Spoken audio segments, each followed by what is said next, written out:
আমি আমার যতগুলো বক্তব্য আছে আপনারা যদি 5 আগস্টের পর থেকে দেখেন, আমি সব জায়গায় বলেছি জুলাই বিপ্লবের যদি কোনো মাস্টার মাইন্ড থাকে, জুলাই বিপ্লবের যদি কোনো নায়ক থাকে, তারা হচ্ছে আমাদের শহীদরা এবং আমাদের গাজীরা। তারা আমাদেরকে রাস্তা দেখিয়েছে, তাদের স্যাক্রিফাইসের মাধ্যমে আজকে আমরা ফেসিবাদ মুক্ত বাংলাদেশ পেয়েছি। এবং এই জুলাই বিপ্লবটা ছিল এদেশের আপামর ছাত্র জনতার স্বতঃস্ফূর্ত ক্ষোভের বিস্ফোরণ। এখানে সকল মতের মানুষ আমরা প্রত্যেকের পরিচয় ভুলে গিয়ে কমন গোল নিয়ে ফেসিবাদ মুক্ত বাংলাদেশ বিনির্মাণ করার জন্য আমরা একত্রিত হয়েছি। এবং যখন খুনি হাসিনা এই দেশ থেকে পালানোর পরে সরকার ফরমেশন করা, সরকার ফরমেশন পরবর্তী এখন পর্যন্ত আমি কখনো কোনো জায়গায় গিয়ে সমন্বয়ক পরিচয় দিয়ে কোনো কিছু দখল করা, কোনো কিছু আত্মসাৎ করা, সেটা একটা সিঙ্গেল ডকুমেন্ট আপনারা কেউ দেখাতে পারবেন না। এবং জুলাই বিপ্লবের সময়ে যখন আমাদের মূল সারির সমন্বয়ক যারা ছিল, যখন তাদের অনুপস্থিত ছিল 19 তারিখ থেকে একদম 2 আগস্ট পর্যন্ত, ওই সময়ে আমরা কিছু কাজ করার সুযোগ পেয়েছি। এবং সেই সত্য কিছু ঘটনা আমার জায়গা থেকে আমি মাঝে মধ্যে নিয়ে এসেছি। তো আপনারা জানেন, যখন ইন্টারনেট ব্ল্যাক আউট হয়, কারফিউ জারি হয়, ওই দিন সবকিছু ডিসকানেক্টেড। তখন 9 দফা ফরমেশন করা, এরপর হচ্ছে আমাদের সেকেন্ড লেয়ারের সমন্বয়ক যারা আছে তাদের সাথে যোগাযোগ করা, তাদেরকে সেফ রুমে রাখার ব্যবস্থা করা, পাশাপাশি সকল মিডিয়া হাউসে এই 9 দফা পৌঁছে দেওয়া। এবং এই 19 তারিখ পর থেকে একদম 1 আগস্ট পর্যন্ত প্রতিদিনের কর্মসূচি প্রণয়ন করা এবং সকল অংশীজনদের সাথে আলাপ করা, এই সমস্ত অসংখ্য অংশীজনদের সাথে আমরা আলাপ করছি। দেশীয় বিদেশি অংশীজন, বিভিন্ন ছাত্র সংগঠন, মানবাধিকার কর্মী, সবার সাথে আমরা যোগাযোগ করছি এবং সবাই আমাদেরকে সহযোগিতা করেছে। তো এখন এই ঘটনাগুলো যদি জাতির সামনে না আনি, তাহলে এর মাধ্যমে একটা হিস্ট্রিক্যাল করাপশন হবে। এবং এর বাইরে হাজারো ঘটনা আছে, এর মধ্যে আমরা কয়েকটা ঘটনা আমরা জানি। তো ইতিহাসের দায় থেকে আমরা আশা করছি সকল ঘটনাগুলো জাতি জানবে ইনশাল্লাহ।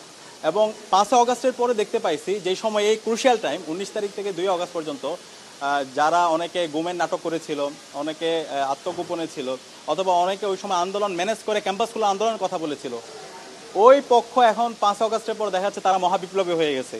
এবং 5 আগস্টের পর থেকে আপনি দেখতে পাবেন, আমার যদি ফেসবুকেও যান অথবা আমার অ্যাক্টিভিটি, ওই সময় যারা ভিকটিম পরিবার আছে তাদের সাথে কথা বলেন, 5 আগস্টের পর থেকে পুরো আগস্ট মাস, সেপ্টেম্বর মাস, অক্টোবর মাস জুড়ে আমরা তখন আমাদের যারা আহত পরিবার আছে এবং শহীদ পরিবার আছে প্রত্যেকের সাথে আমরা দেখা করেছি এবং তাদের ট্রিটমেন্টের জন্য ব্যবস্থা করে। তখন দেখা যাচ্ছিল তাদের ট্রিটমেন্টের ব্যবস্থা হচ্ছিল না, তাদের ট্রিটমেন্টের ব্যবস্থা করা, তাদের ফ্যামিলির পুনর্বাসনের ব্যবস্থা করা, এই কাজগুলো তখন আমরা করেছি। কিন্তু ওই সময় সমন্বয়ক পরিচয় যারা আছে তারা দেখছিলাম তারা দখলদারিতে ব্যস্ত। এবং এই পুরো জুলাই আন্দোলনে ওই সময়ে যে সবার যে অংশীজন ছিল, প্রাইভেট বিশ্ববিদ্যালয়, আমাদের মাদ্রাসা শিক্ষার্থী এবং অন্যান্য যে অংশীজন রাজনৈতিক দলগুলো, তাদেরকে কর্নার করে দেওয়া হয়েছিল।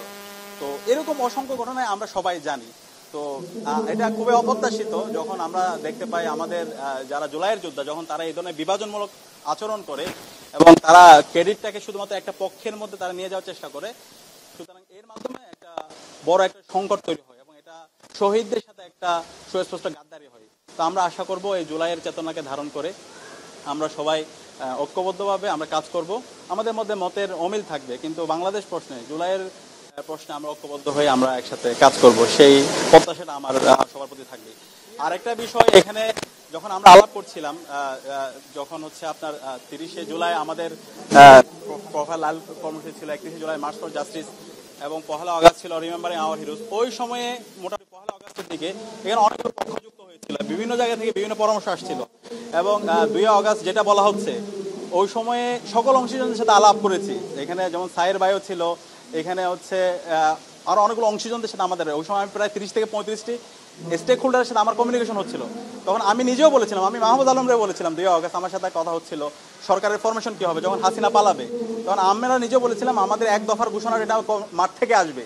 আমরা কোনো সেনাবাহিনীর দপ্তর অথবা কোনো জায়গা থেকে আমরা 1 দফার ঘোষণা দিব না, 1 দফার ঘোষণা এটা মাঠ থেকে হবে। এবং ওইখানে কি কি কর্মসূচি থাকবে এটা নিয়ে তখন বাকি যারা অংশীজন ছিল সবার সাথে আমাদের আলাপ হয়েছিল।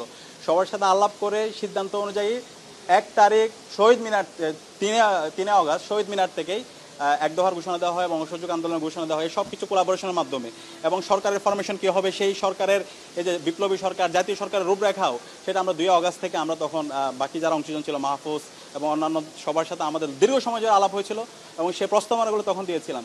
তো এখন এইভাবে যে ব্লেমিং করা, যে আমরা তো কখনো বলি না যে হচ্ছে এই কথাগুলা, যেটা এখন আমাদের মূল সারির যোদ্ধারা যখন এই সমস্ত ভিত্তিহীন কথা বলে তখন এটা আমাদেরকে খুব কষ্ট দেয়। আমরা আশা করব তারা যেহেতু একটা দায়িত্বশীল পর্যায়ে আছে, তারা দায়িত্বশীল আচরণ করবে।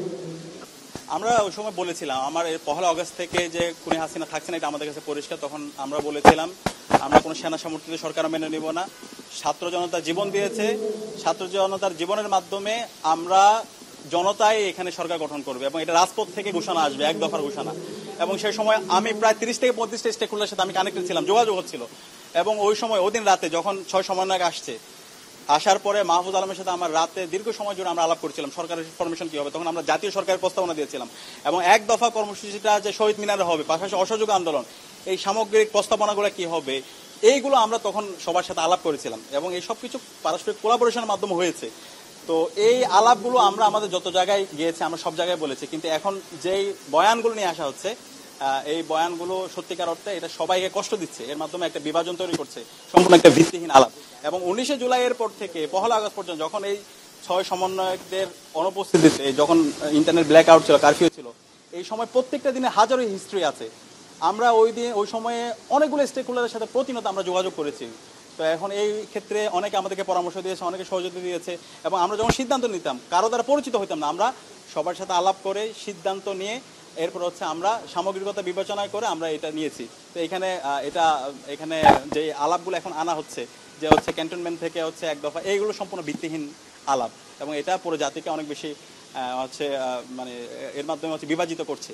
আর এখানে যে বিষয়টা মানে সমন্বয় পরিচয়ে যারা আজকে বিভিন্ন জায়গায় দখলদারিত্ব করছে, বিভিন্ন রাষ্ট্রের সুবিধা নিচ্ছে, তারা যখন বলে যে হচ্ছে আমরা সমন্বয় পরিচয় দিয়ে বিভিন্ন ধরনের ফায়দা লুটে নিয়েছে, আমি তাকে বলতে চাই একটা প্রমাণ দেখে সাদিক কায়েম সমন্বয় পরিচয় দিয়ে 1 বছরে কারো থেকে একটা পয়সা নিছে, আমি চ্যালেঞ্জ করতেছি, সেটা কেউ বলতে পারবে না।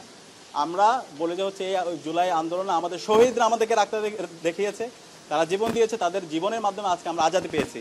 সুতরাং এই শহীদদের রেখে যাওয়া অসমাপ্ত কাজ সেটা আঞ্জাম দেওয়া হচ্ছে আমাদের দায়িত্ব। সুতরাং এইটাকে কাজে লাগিয়ে জুলাইকে নিয়ে হচ্ছে এটাকে পকেটবন্দি করা, এটা নিয়ে রাজনীতি করা, এটা নিয়ে হচ্ছে নিজেদের কোরামবাজি করা, এটা নিয়ে হচ্ছে চাঁদাবাজি করা, যারা করতেছে এটা তারা খুব খারাপ কাজ করতেছে। কিন্তু আমরা এই সমস্ত জায়গায় নাই, আমরা এই শহীদদের যে আকাঙ্ক্ষা, শহীদদের যে স্পিরিট, সে আলোকে আমাদের এই নতুন বাংলাদেশটাকে বিনির্মাণ করতে চাই।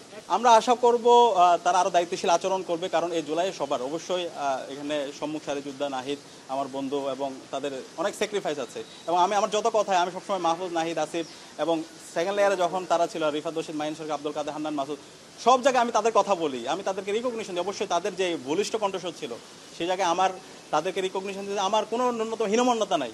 কিন্তু তাদের যত কথা শুনবেন তাদের ওই বক্তব্যের মতো কখনো আমাদের নাম থাকে না, অথবা আমরা কিছুই নাই। আর এগুলো তো এমনি ঘটে নাই। আর আমি এগুলো বলতে চাই না যে আমরা হাজির করতে চাই না আমরা কি করছি, আমরা বলতে চাই এখানে আমাদের শহীদরা আমাদেরকে রাস্তা দেখাইছে, আমাদের শহীদরা আমাদের প্রেরণার বাতিঘর। আমরা যখন হতাশ হয়ে পড়ছি, শহীদরা তাদের জীবন উৎসর্গ করে তখন পুরো জাতিকে নতুনভাবে জাগ্রত করেছে। তো এই আবার যে হচ্ছে না, তা যখন বলে যে হচ্ছে না আমরা এটা করছি ওইটা করছি, ঠিক আছে, আর বাকি সবাই যখন এইভাবে হচ্ছে ডিনাই করে দেওয়া হয় এবং বিভিন্ন ধরনের মিথ্যা প্রপাগান্ডা, বিভিন্ন ধরনের ব্লেম করা হয়, তখন এটা খুবই অপ্রত্যাশিত, এটাতে আমরা খুব ব্যথিত হচ্ছি।